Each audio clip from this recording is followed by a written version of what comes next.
Então vamos lá.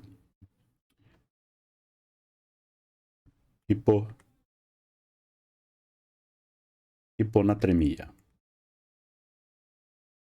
Ok? Continuando a série sobre vídeos de fluidoterapia, de hidratação. Vamos falar de correção de alguns distúrbios hidroeletrolíticos.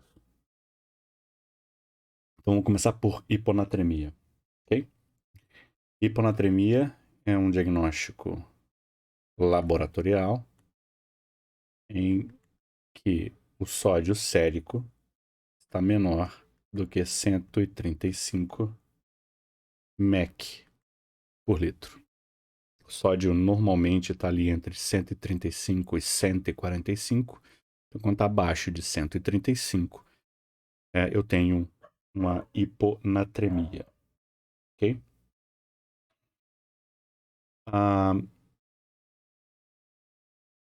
A hiponatremia, ela necessariamente está relacionada a um excesso de água em relação ao sódio no compartimento extracelular.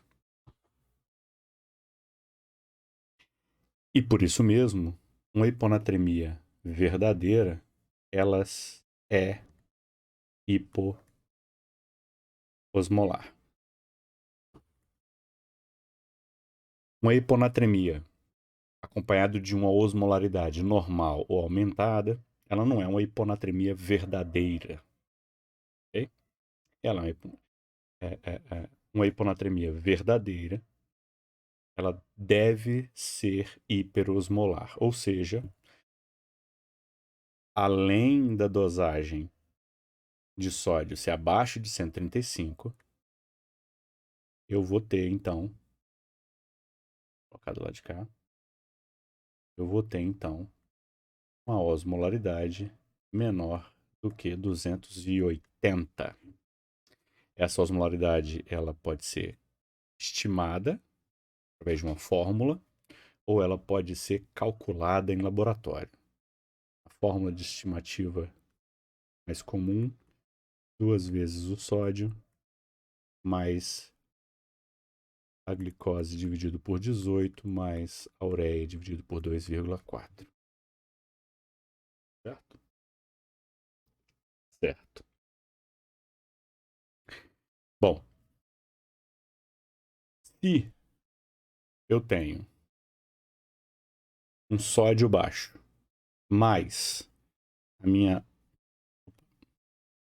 osmolaridade é maior ou igual a 280, eu tenho uma hiponatremia, uma pseudo-hiponatremia. Na verdade, assim, se a osmolaridade for igual a 280, ou seja, é uma hiponatremia isotônica, tá? Eu tenho o que a gente conhece habitualmente como pseudo-hiponatremia.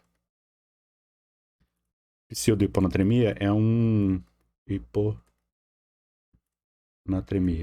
Pseudo-hiponatremia é um artefato laboratorial, tá? É um erro, dependendo da técnica de dosagem. Na verdade, as técnicas mais antigas são mais comuns. Hoje é incomum que se encontre pseudo-hiponatremia. É quando há um excesso de lipídios, então em situações em que o paciente tem hiperlipidemia ou hiperproteinemia, o sódio está falsamente baixo por um artefato laboratorial. Quando a osmolaridade está maior que 280, ou seja, quando a hiponatremia ela é hipertônica, hiperosmolar ou hipertônica são sinônimos, eu tenho uma hiponatremia que a gente chama de redistributiva. Então, na verdade, o sódio está falsamente baixo, mas ele está mal distribuído pela pressão da hiperglicemia. Então, pela pressão da hiperglicemia. Então, estima-se, por exemplo, que a cada 100 miligramas por decilitro de glicose,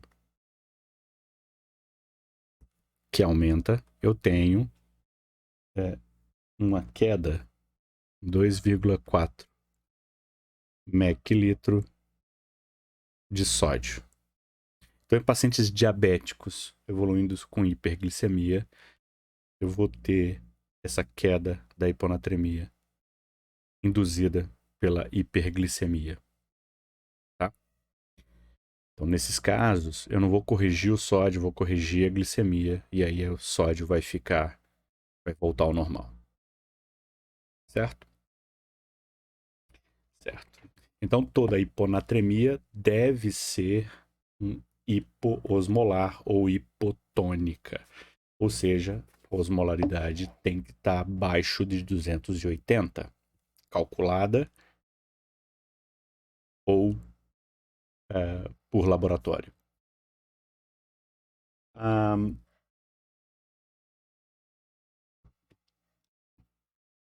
É importante que a gente entenda como que funciona, mais ou menos, e olha, a aula não é de fisiologia, mas como é que funciona, mais ou menos,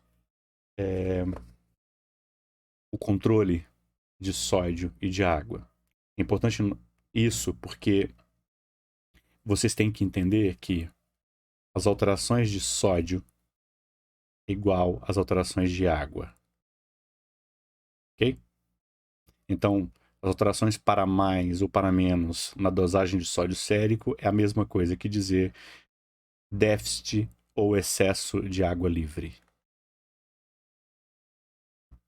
Ok? Então, distúrbios de sódio é igual a distúrbios de água livre.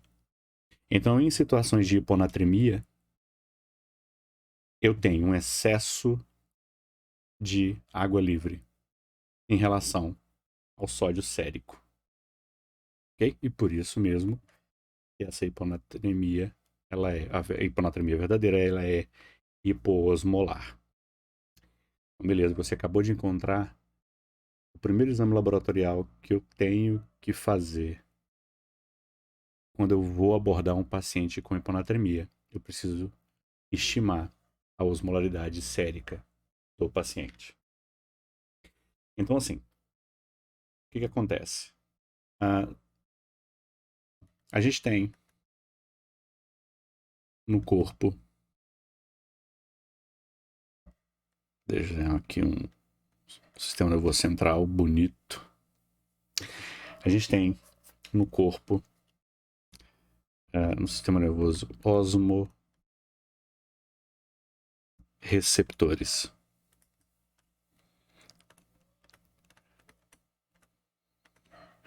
Esses osmoreceptores, eles vão detectar a tonicidade do líquido extracelular. Então, quando a tonicidade cai, ou seja, quando a osmolaridade cai, esses osmoreceptores detectam essa queda de osmolaridade. Então, vamos lá. Quando cai a osmolaridade, ou quando cai a tonicidade do fluido extracelular, isso promove uma inibição do centro da sede, lá no hipotálamo. Isso inibe a sede. E também inibe a secreção de hormônio antidiurético ou vasopressina. Hormônio antidiurético, o ADH.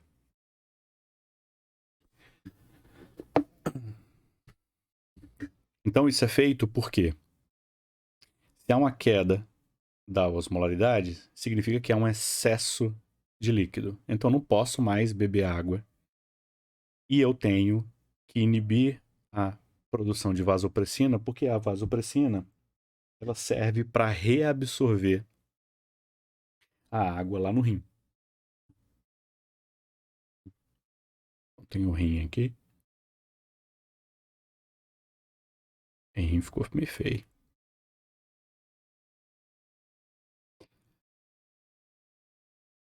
Então, inibindo a vasopressina, eu vou fazer com que eu consiga perder água livre. O contrário é o seguinte: se a minha osmolaridade sobe, eu vou estimular o centro da sede para eu beber água e vou aumentar a secreção de vasopressina para que eu reabsorva a água, essa água livre, e concentre a urina. E o rim tem uma capacidade absurda de, de reabsorção, né, de água por dia. Estima-se entre 15 e 20 litros de água por dia de reabsorção. Então, olha só. Então, eu tenho um mecanismo regulador que faz com que o meu sódio fique sempre em equilíbrio. Quando que vai perder esse equilíbrio? Quando o paciente se torna incapaz de excretar a água livre. Quando ele se torna incapaz de excretar água livre. Isso é basicamente a definição de por que alguém fica hiponatrêmico por uma incapacidade de excreção de água, tá? A gente vai falar daqui a pouco dessas causas, certo? Certo. Existe uma situação em que se você bebe água exageradamente, você pode induzir hiponatremia quando você bebe água numa quantidade além da capacidade do rim de poder perder líquido via excretória. Okay? No caso de polidipsia primária. Mas, de qualquer forma, é esperado, então, que em pacientes com hiponatremia, esses pacientes têm algum problema na excreção de água e eu tenho, então, em casos de hiponatremia, eu vou dosar a osmolaridade aqui da urina, essa osmolaridade da urina vai estar aumentada. Então aqui é um outro exame que a gente pede, que a gente pode pedir na avaliação do paciente com hiponatremia, que é a dosagem de osmolaridade urinária. Então a gente fala que quando está maior ou igual a 100, é um paciente que tem hiponatremia por problemas nessa incapacidade do corpo de perder água livre. Massa. Então, olha só.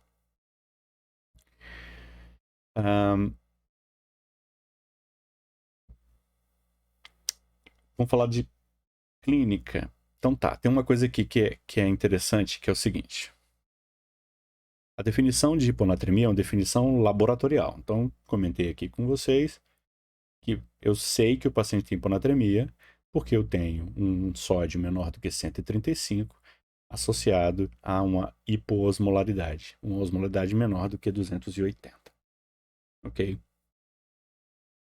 É assim que eu defino. Clinicamente, é complicado a definição, porque é o seguinte. Clinicamente, eu tenho... eu posso dizer que eu tenho uma hiponatremia leve, moderada e severa. A definição dela pode ser laboratorial. Então, eu digo assim, se a hiponatremia for menor do que 125, eu tenho uma hiponatremia severa. Se for entre 125 e 129, eu tenho uma hiponatremia moderada. E se eu tenho uma hiponatremia entre 130 e 134, eu tenho uma hiponatremia leve. Só que a manifestação clínica da hiponatremia depende dessa formulazinha aqui. A variação do sódio na variação do tempo. Então, é o seguinte. Para eu saber que essa hiponatremia ela vai produzir muitos sintomas, ou sintomas severos, vai depender de grandes variações do sódio, ok? Ou de variações temporais muito rápidas, em pouco tempo. Então, quão agudo ou quão crônico é essa variação do sódio. Então, acontece que variações muito grandes de sódio geralmente produzem sintomas. Mas pequenas variações de sódio em tempos muito rápidos, ok? Também produzem sintomas. Então, a produção de sintomas na hiponatremia depende de quão rápido é a queda da hiponatremia, na hiponatremia, e também quão grande é essa variação, quanto que caiu. Tá?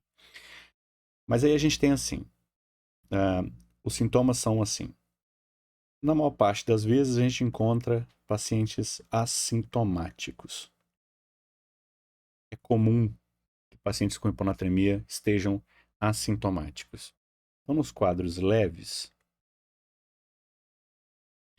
eu tenho pacientes assintomáticos ou com déficit de atenção, concentração ou alguns déficits cognitivos leves.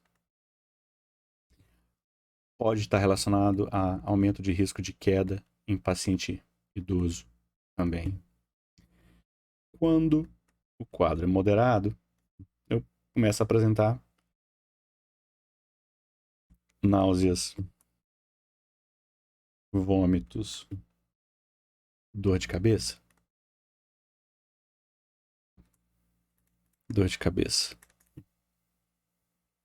E, deixa eu tirar isso daqui da frente.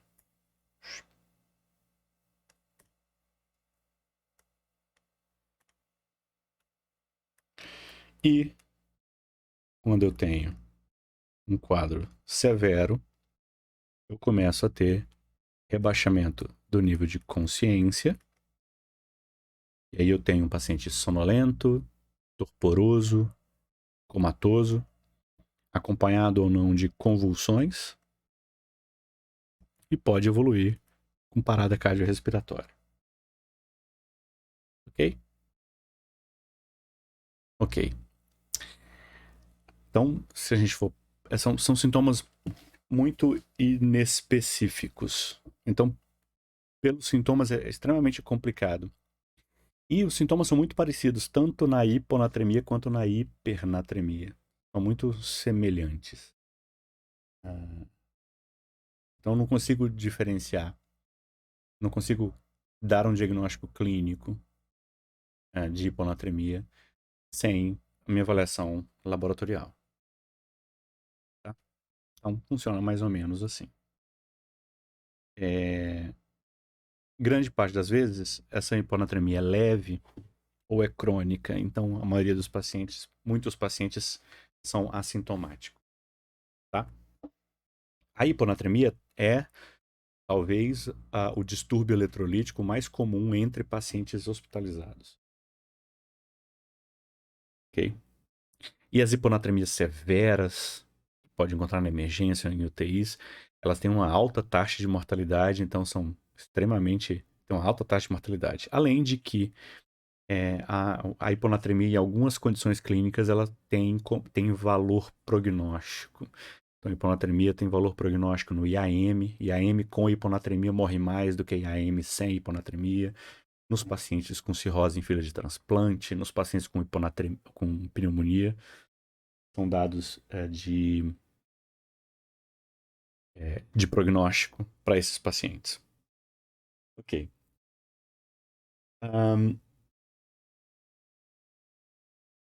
Aí, deixa eu ver aqui. Voltando para cá. Então, voltando. Hiponatremia se define pela presença de um sódio menor do que 135, acompanhado de uma osmolaridade baixa, menor do que 280. Beleza. Para eu fazer o diagnóstico diferencial, então, levando em consideração que não é uma pseudo-hiponatremia ou uma hiponatremia por redistribuição, que é nos casos em que tem uma osmolaridade alta ou normal, eu faço o diagnóstico diferencial, então, a partir daí, quando eu tenho, então, uma hiponatremia hipoosmolar. Para eu fazer o diagnóstico diferencial, aí eu preciso da avaliação do status volêmico. E aquela avaliação do status volêmico que a gente falou lá nos primeiros vídeos. Eu preciso definir se o paciente está hipovolêmico,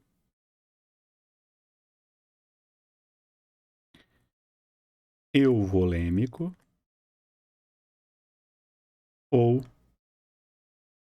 hipervolêmico. Tá?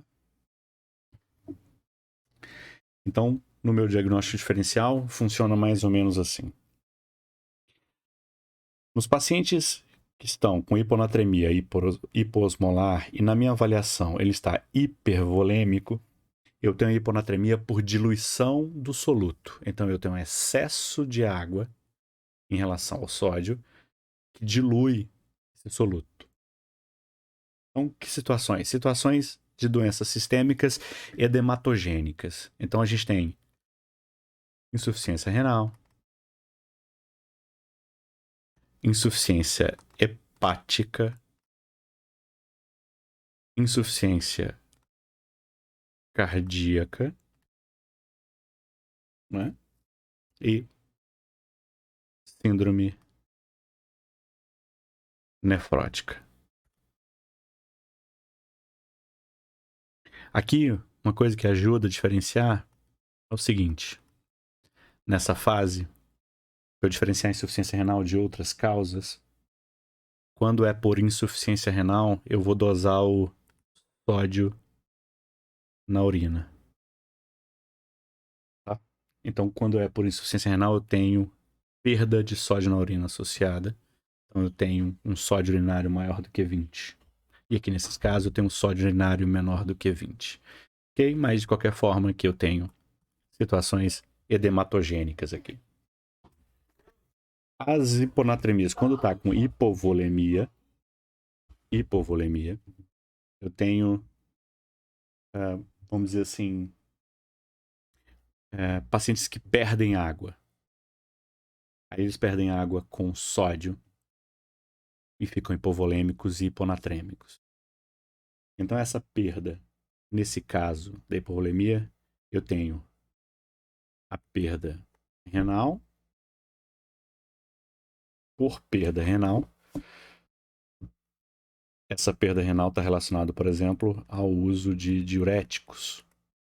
Geralmente diuréticos tiazídicos. Ok? Insuficiência adrenal também leva a uma perda renal. Deficiência de aldosterona.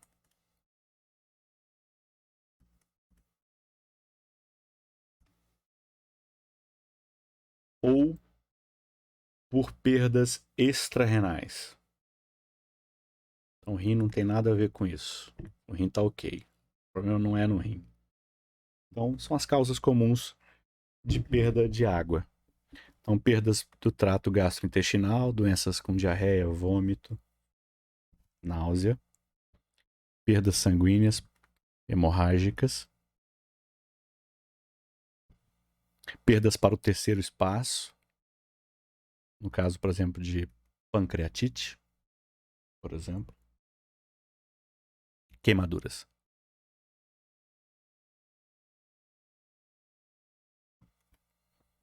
Certo? Então, para diferenciar as perdas renais das perdas não renais, nesse caso é muito semelhante aqui. Eu vou dosar o sódio urinário também. O sódio na urina. E aí eu vou, se é perda urinária, se eu perco o sódio pelo rim, então eu vou ter aqui um sódio urinário, dosagem sódio urinário vai ser maior do que 20. Se for menor do que 20, eu não tenho perda pelo rim.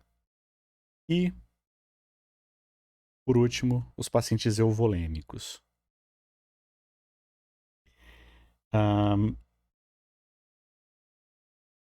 Talvez a causa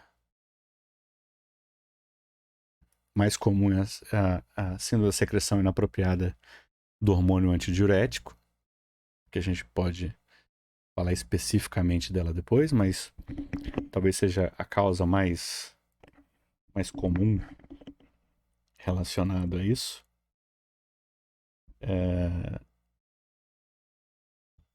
Mas eu posso ter uma hiponatremia hiposmolar com um paciente euvolêmico por hipotireoidismo, por exemplo.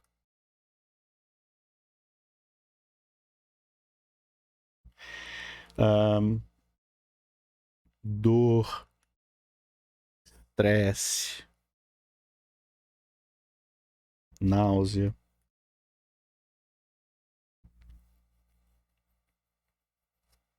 Tá? Addison, insuficiência de adrenal. Addison também produz hiponatremia com paciente euvolêmico. Ok, então, voltando, esse primeiro vídeo, então. Hiponatremia é uma definição laboratorial. Eu tenho um sódio menor do que 135. E uma hiponatremia verdadeira é sempre hipoosmolar, ou seja, a osmolaridade tem que estar menor do que 280. Se é igual a 280 ou maior do que 280, seria hiponatremia isotônica ou hipertônica, eu tenho uma situação clínica em que eu não tenho uma hiponatremia verdadeira. Tá? Então eu tenho a pseudohiponatremia, que é um artefato laboratorial, ou eu tenho hiponatremia relacionada à hiperglicemia, que é por causa da hiperglicemia. Então aqui o foco é corrigir a hiperglicemia. Então, na avaliação de um paciente hiponatrêmico, eu preciso avaliar, dosar, calcular ou dosar a osmolaridade sérica. E uma vez que eu determino que eu tenho hiponatremia hipoosmolar, eu vou fazer a minha avaliação do status volêmico. Essa diferença do status volêmico determina que tipo de abordagem terapêutica eu preciso fazer para corrigir o sódio. E a correção do sódio vai vir no próximo vídeo. Valeu!